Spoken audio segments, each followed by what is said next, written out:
नात्यात गोडवा आणि समृद्धीचा मार्ग. देवी दुर्गा शिकवते 9 महत्वाचे धडे. पहिलं, शैलपुत्री, पहिलं रूप. हिमालयाची कन्या पार्वतीचं मानलं जातं. हे आपल्याला शिकवतं की एखाद्या नात्याचा पाया मजबूत कसा असावा. जसा पर्वत मजबूत असतो तसाच नात्याचा पाया सुद्धा भक्कम असायला हवा. 2. ब्रह्मचारिणी, दुर्गेचं आणखी एक रूप. हे ज्ञान आणि तपश्चर्याचं प्रतीक मानलं जातं.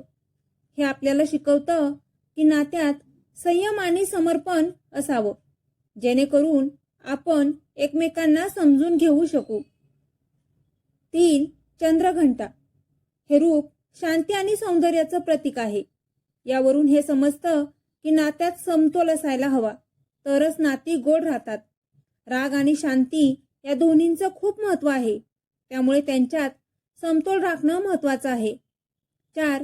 कुष्मांडा, चौथं रूप. सृष्टीच्या कार्याचं प्रतीक मानलं जातं. हे आपल्याला शिकवतं की नात्यात सकारात्मकता असली पाहिजे. नकारात्मकतेमुळे नाती कमकुवत होतात. आपल्या जोडीदाराबद्दल किंवा त्यांच्याबद्दलच्या कोणत्याही गोष्टीबद्दल नकारात्मक विचार करणं किंवा नेहमी भांडणे यामुळे नाते कमकुवत होते. 5. स्कंदमाता, पाचवं रूप. हे मातृत्वाचं प्रतीक आहे. हे आपल्याला शिकवतं की नात्यात बिनशर्त प्रेम असलं पाहिजे, तसंच एकमेकांना आधार देणंही महत्त्वाचं आहे.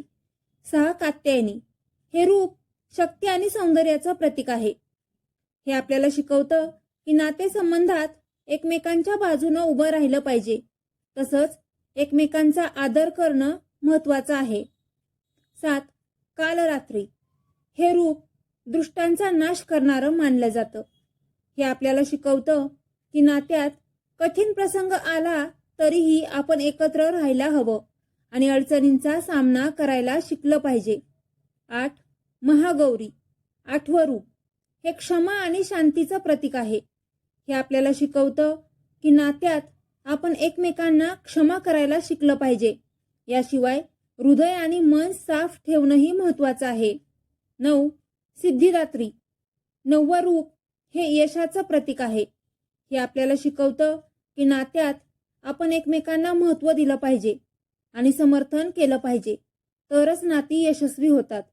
देवी दुर्गेच्या 9 रूपांमधून आपल्याला 9 धडे शिकायला मिळतात. धन्यवाद.